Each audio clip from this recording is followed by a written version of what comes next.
ó mà ṣe o akẹ́kọ̀ọ́ ilé-ẹ̀kọ́ gíga fásitì yìí dẹ̀mí ara rẹ̀ légbodò látàrí àìríná àìrílò. Akẹ́kọ̀ọ́kùnrin tó wà ní ìpele ìkẹ́kọ̀ọ́ kejì ní ilé-ẹ̀kọ́ gíga fásitì tìlú Ìlọrin UNILọrin ní ìpínlẹ̀ Kwara ní ìròyìn ti jábọ̀ wípé ó dẹ̀mí ara rẹ̀ légbodò látàrí bí gbogbo nǹkan ti le koko bí ojú ẹja. Gẹ́gẹ́ bí ìròyìn tó tẹ iléeṣẹ́ atótó-arére lọ́wọ́, olóògbé ọ̀hún tí wọn kò tíì fi orúkọ rẹ̀ léde ló wà ní ẹ̀ka ìkẹ́kọ̀ọ́ ìmọ̀ nípa ìbáraẹnisọ̀rọ̀ àti àlàyé ní ilé-ẹ̀kọ́ ọ̀hún. Akẹ́kọ̀ọ́ náà ló ń perégedé nínú ìkẹ́kọ̀ọ́ rẹ̀ pẹ̀lú àmì 4.5 lẹ́ka ìkẹ́kọ̀ọ́ Mass Communication títí di àkókò ikú rẹ̀. Ìṣẹ̀lẹ̀ ọ̀hún wáyé ní ilégbèé rẹ̀ tó wà ní agbègbè Táǹkẹ̀ Òkè-Odò nílùú Ìlọrin tí ṣe olú-ìlú ìpínlẹ̀ Kwara.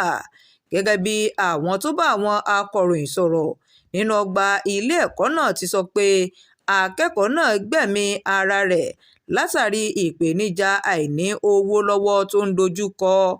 Akẹ́kọ̀ọ́ ọ̀hún ni wọ́n ní bàbá rẹ̀ di olóògbé ní nǹkan bíi ọdún mélòó sẹ́yìn tí ìyá rẹ̀ sì jẹ́ olùkọ́ fẹ̀yìntì tó sì ti ń gbọ́ bùkátà ilé-ẹ̀kọ́ rẹ̀ láti ìgbà yìí wá.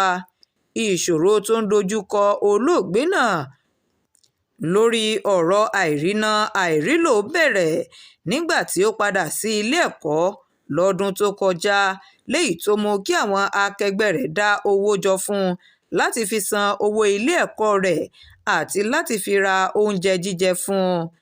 Akẹ́kọ̀ọ́ ọ̀hún ló gbé májèlé jẹ ní kété tí alábàágbé rẹ̀ ti lọ sí yàrá ìkẹ́kọ̀ọ́ tí ó sì kọ ìwé sílẹ̀ tó ṣe lálàyé pé òun kò lè farada ìṣòro àìní owó lọ́wọ́ tó ń dojú kọ mọ́. Alábàágbé rẹ̀ ló figbe ta nígbà tí ó darí padà dé láti yàrá ìkẹ́kọ̀ọ́.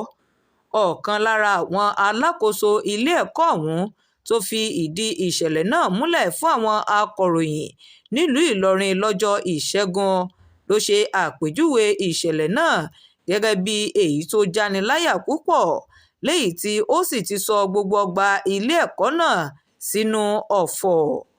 Shakirat Arówólò Nurudeen ló ń jábọ̀ ìròyìn fún iléeṣẹ́ atótó-arére Online TV. Ẹ ṣé púpọ̀.